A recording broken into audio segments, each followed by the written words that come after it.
You are now listening to the Purpose Addicts podcast. You got to be willing to be vulnerable. You have to have the ability to self-assess, and not everybody has the ability to self-assess. You don't necessarily have to like school to be successful in school. You just have to know how to play the game and finesse it a bit and get through it. Welcome to the Purpose Addicts podcast. This is a short yet powerful conversation designed to help you do 3 things that can ultimately change the trajectory of your life. 1, discover your purpose. 2, walk in your purpose. And 3, ultimately fulfill your purpose. I am your host, Coach Vic, and I'm joined as always by my lifelong friend, my brother, the educator, Dr. Shane Calhoun. Shane, what up, homie? What up, big dog? How you doing? Man, it's a great day. It's a great day, great week, man. How you holding up? I'm all right. We got our butts kicked last night by 29, another 7A school. Good problem to have. We're just not playing. We're not playing good ball at all. When we get on those big stages, we're not playing good ball. Were they actually good? They're all right. Well, whether they were good or not, they executed whatever it was they were trying to do, and it made us look like a bunch of bumbling idiots. So like, that right there is a nugget for people. It don't matter whether they were good. They executed on what they was trying to do, and they did it better than us. Yeah, they did. And I mean, we just didn't play our game, and that's where I gotta get these guys to realize, like, the analogy I use all the time is LeBron James is always LeBron James. He doesn't take days off from being LeBron James. You know what I'm saying? So we got to be who we are every single day of the week, and we just struggle with that. Man, that's so fitting talking about today. Like, we're going to jump into today. We're not even going to hesitate. Take us first down. What blew your mind? Because what you just said is right in line with today's topic. What blew your mind this week? Well, what blew my mind is that like minds think alike. And sometimes you have to be intentional about being like-minded with others. Other times it just happens. And then other times you got to kind of ride the wave and make yourself, whether you want to or not, because if you're moving in the same direction as a goal. So the topic you had today, I forget what it was, what the phrase you used, but in my mind, when I read it, I think about taking care of the details. Like the fine details is the difference between elite level of success and just average work. Yeah. So, like minds. Here's where, for the audience, the topic I sent to Shane was touch the line. Touch the line. And here's where it came from, right? Both of us, former athletes, coaches, we understand this concept. We've heard it. We've done a drill where you had to do sprints and you had to touch a line, right? And as a player, you may not have understood why it was so important that you touch the line, like actually touch the line with either your foot or your hand, or you came a couple inches close to it. And where this came from was I saw a picture on social media, right? And of course, you see these every now and then. A whole team is running. Everybody's touching the line except for maybe 1 or 2 kids who come up just a bit short, right? And so the question is, does touching the line really matter? Oh, yeah. Why? It does. More so, I believe we are a sum of the things we do on a regular basis. So if you are not disciplined enough to do the little things on a very regular basis, at some point in time, you're going to need that very little thing, and you're not going to be able to do it because you didn't practice it. You didn't make a habit of doing it. Here's where I'm going to challenge that, just for the sake of argument. You can do a lot of things, but not be working towards the goal. So if in the example of running sprints, the whole point of running the sprint is for conditioning, not to touch the line. So why should it matter that you touch the line if you're working on your conditioning? Because what if that little touch of the line is just that extra little bit of effort? Because although the point is conditioning, you mean to tell me that it's easy touching that line? Because if it was easy to touch the line, you'd have no problem doing it. But what it takes to reach down and actually touch that line with your hand is a little bit of extra brain power and a little bit of extra strength or whatever to get down and touch that line. It's a discipline. It's a discipline. So as a coach, you got kids running suicide sprints. Are you standing at the line watching them touch the line? Sometimes it's about counting. Count. Okay, you get to the line, you touch the line with your foot, but I need you to count what set that was. So you'll have one coach down there on one line having them watch their foot, and then I'm listening on the other side of the gym. But here's the thing, right? In basketball, counting doesn't seem like a big deal, but talking on defense is. You see what I'm saying? So again, that little that detail, if you're not disciplined enough to say 1, 2, 3, how are you going to be disciplined enough to say gap, help, ball, watch your back, cutter coming through? You see what I'm saying? So again, it sometimes it's not about the actual act as much as what will happen if you follow through on what it is you're supposed to do. It may seem like a little something that's very stupid. Did you ever thought, because I had another one and I don't want to take up all the time. Go ahead. Yesterday night after the game, I was thinking to myself, and it's going to be very hard to do this because I'm not a very regimented person. I'm going to have to write down what I do, like a journal, what I do every day at practice and the results of every game. Reason being, last year, I definitively saw where the shift happened, but I don't remember what I did. Yep.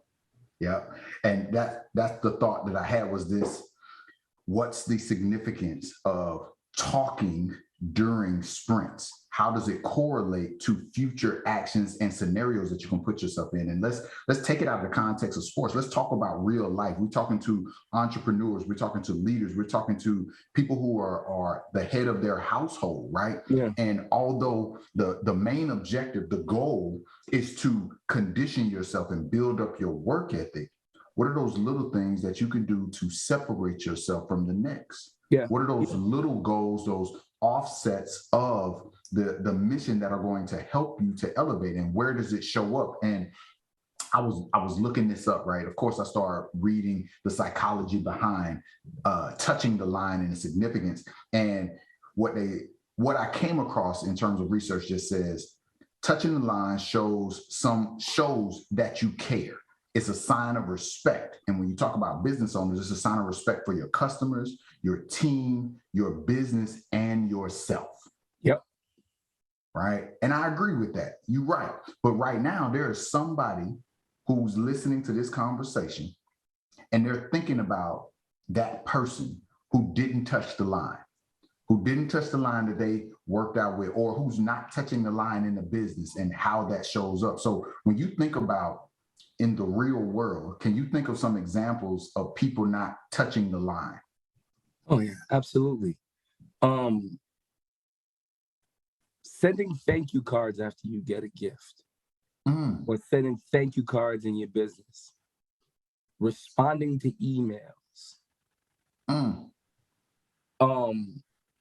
touching the line. If you say you're gonna be somewhere at 9:00. Listen, okay. My biggest pet peeve is on time, right? When I'm a manager, when I'm leading a group, I tell them, you may have worked for other leaders who did not care if you showed up a few minutes late. However, I do. So you're going to have to adjust, because in my mind, if you can show up, if you're supposed to be there at 8 and you can show up at 8:02, you can show up at 7:58. To me, that's touching the line. That's the difference. You can be intentional. And don't get me wrong, I understand stuff happens. You may go to touch the line and slip and miss, but you have to be intentional about touching that line. It has to mean something to you, that even if you slip, that you still miss the line. So you still go touch it, even though you know now you're further behind the pack. Yep. Your word being your bond.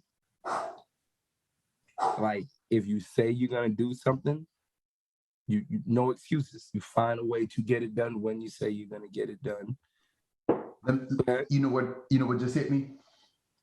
And we don't talk about this. This isn't a topic that we dive deep in, but I thought about a man in a marriage doing what you say you're going to do, because I see a lot of posts on social media, men who are not as committed to their relationship. And I'm not saying this to throw shade at men in specifically, but what I'm saying is we all have opportunities to improve. But when you think about a relationship, divorce rates are so high. And is it because we are going into these relationships thinking, I'm not going to touch the line. I'm going to run. I'm going to get in shape, but I ain't going to touch the line in my marriage, right? All these different examples are starting to come into play, right? Or you start by touching the line, and then as the marriage goes on, you just decide that you're not touching the line no more. Late in the season. You become complacent. Man, I've been doing this, and you stop touching the line. Yeah. Look, here goes some examples for our audience. You're trying to figure out if this is you. You're trying to figure out if you're touching the line. Do you cut corners when you're creating content? Do you cut corners? Are you commonly late to meetings, right? Are you commonly late? If you have a business, are you ensuring that your customers see the value that you promised them? And especially from a sales standpoint, you're on the front end saying, I promise that if you pay me, I'm going to do X, Y, Z. Like you said, sending thank you cards. Are you following up to ensure that you actually delivered on what you promised? Here's one. You're a mentor, you're a coach. People are leaders. Are you the one mentoring and developing your people, or are you leaving it up to somebody else? That was something for me that hit home. When you think about it, if you're the head, if you're leading, you're a coach, but you got assistant coaches. Are you leaving the development of the players to the assistant coaches, or is it your responsibility and you're taking it head on? Do you see something wrong and remain silent? Do you walk past garbage on the ground, or do you pick it up and put it in the trash? I just had this happen the other day. I was headed into the restroom and there was a piece of paper, napkin, whatever, right outside the bathroom. I'm not going to touch it with my bare hand, but I remember that just inside the bathroom door was a paper towel dispenser. So I stepped over the paper, walked in, grabbed the paper, came back out, picked that one up and put them both in the trash. And the dude that was sitting there was like, man, I've been looking at that for about 20 minutes and I should have got up and threw that away. You're right. You should have. You're right. Yeah. Yeah. Right. Yeah. If you are in a role of a support role, and you're an assistant, or you're the manager to the manager, or you're second line in charge, are you working to make the organization or the person that you're working under the best that they possibly could be? Or are you working to position yourself? If you're in a support role, you're underneath the person who's running the show, how does your effort to touch the line in your business elevate them? How does it impact them? Oh, it's everything, because if you believe in that we're all working together and we're all looking good, if you win, I win, if you eat, I eat, the more success you are, the more successful you are. In hindsight, it would make me more successful. But sometimes that touching the line, the problem is our ego gets in the way. So being able to bury that ego and commit to the position, and maybe that's the thing, touching the line, wholeheartedly committing to the position that you're in that particular moment. But see, it's very easy. And a lot of people, I bet, are willing to say, I'm touching the line in my role. And they see me doing good, which means that's an excuse for them to slack off. They ain't got to touch the line because I'm doing all the heavy lifting. Yeah. What do you say to those people? That's on them. That's on them, because eventually your time is going to come. But if you start cutting corners, like I can't control what you do. like as Vic, as my partner, I can't control and vice versa. The only thing we actually have control over is our actions ourselves. Now I can encourage, I can motivate, I can suggest, but in real life, you can't control what the next person is doing. So ultimately, it will be up to that person. And you just keep playing your role and touching the line, so to speak, and the ball's going to bounce. I just believe that. So think back. Think back to when you were younger, you in your youth. And maybe this is a newer concept. I know you, so I know it's not. But when did you become committed to touching the line in everything that you do? It's early. It's early because I'm competitive by nature. So I've always had, and some of it could be insecurity, but I've always had this sense of wanting to be not necessarily the best, but my best. So though that commitment to touching the line is, I think has been inherent in me, intrinsic, because I just don't like being second at nothing. I can't stand it. Yeah, you and me both. And that's why we connect so well. And I'm gonna take you back. It's West Orange High School. We're on the basketball team, JV. Mm-hmm. And we are not starting. Oh, yeah. We coming off the bench. Oh, yeah. And at this point, I want the audience to understand, me and you, we rock together, but we definitely not as tight as we would eventually become and are now. Mm-hmm. But we're on the court at the same time, and we're looking at who the starters are. Mm-hmm. We see, and we kind of understand why they're the starters, not necessarily because they're that much better than us. Mm-hmm. It was more so because they had been there before us, had the relationship, they had the history with the program, right? Well, it was even harder for me because I had played on the JV team as a ninth grader, so I wasn't with that crew. So I didn't get a chance to build any kind of camaraderie within that. And kudos to them. I mean, they went on to have great high school careers. But right. Yeah. So coaches consistently designated us as you come off the bench, you are my 6 men. But it was, I need you. I don't know if you remember, he talked to us and he said, y'all play defense. And when I need stops, I'm grabbing y'all. Yeah. When I need energy, I'm grabbing y'all. And we did that for some time until, do you remember, we ended up starting. I don't ever remember starting, but I don't know. Okay. We ended up working our way into the starting lineup. It wasn't every game after that, but it was because you had Dale and you had Jared and those guys saying, hey, look, why are they on the bench? Like we need, dude over here don't just want to score. He ain't trying to play deep. Like, coach, what's up? Yeah. Right. And we would play teams who they were scoring their tail off. We switched to a 1-3-1. I remember coach said, I need you to lock him down. Don't let him cross half court before 5. Yeah. You know what I mean? Yeah. It's those moments that I remember when you talk about looking for other people who touch the line. Yeah. That to me was a moment and an experience that shaped our friendship and shaped our relationship as to why we rock even to this day. Because if we come off that bench and we got a minute, woo, that's going to be the best minute of your life. Lord have mercy. Look, I don't know if you saw some of the old guys from playing basketball. They put that picture up. You saw my comment? Yeah. I remember seeing it, but I don't remember what it said. They talk about we should get an alumni game, a reunion game, right? And so, of course, my competitive spirit didn't say, "Oh yeah, that would be a good idea." I come in, I'm down. Who want to get 0 points? 0 points. That's who I'm guarding.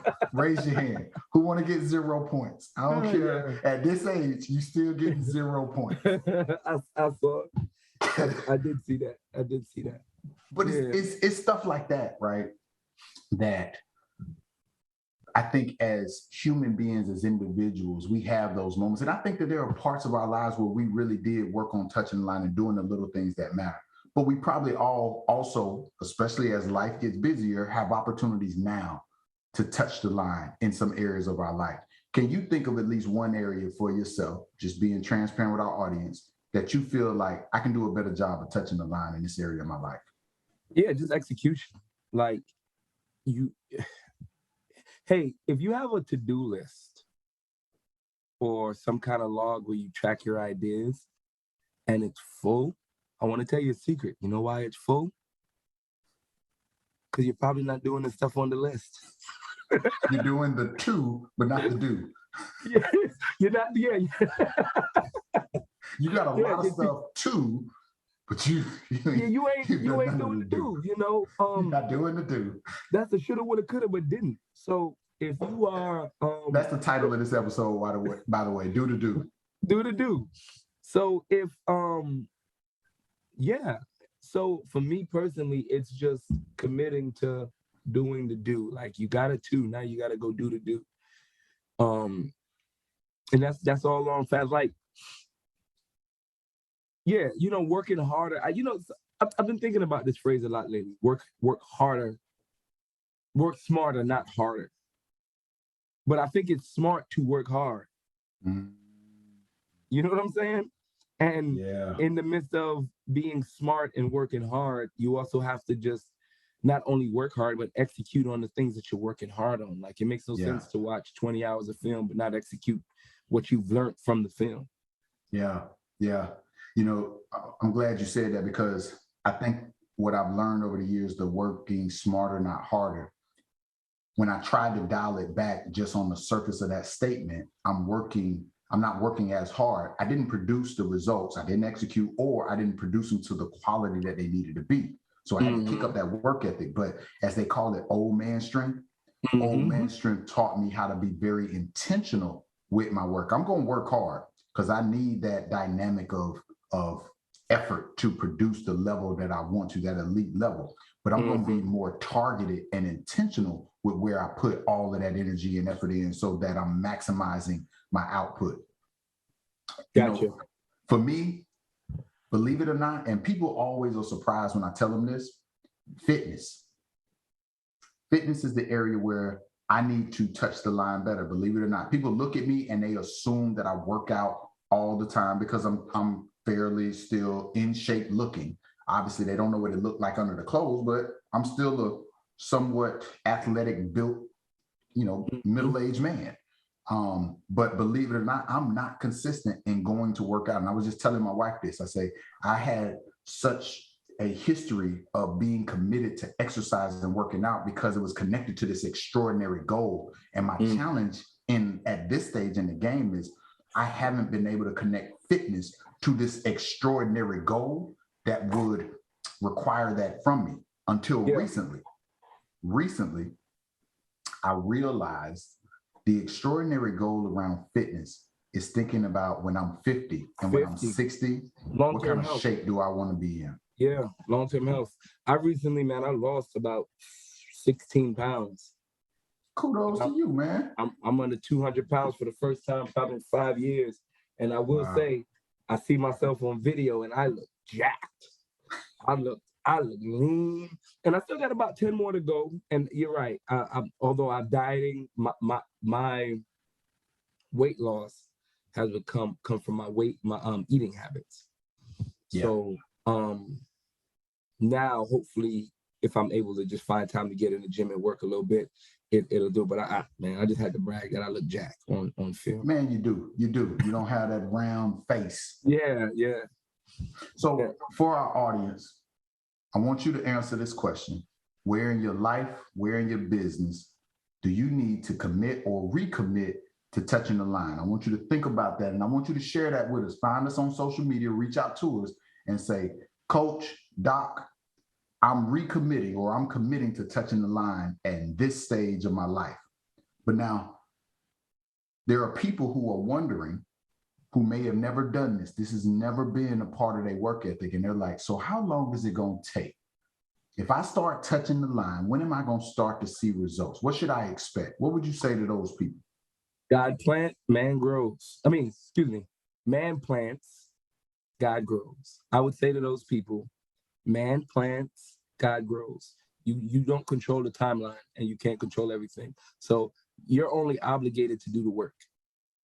And just by doing the work, when it's your time, it will happen. Yeah. Yeah, that's in line with my advice, which is depends on how long you want your legacy to last.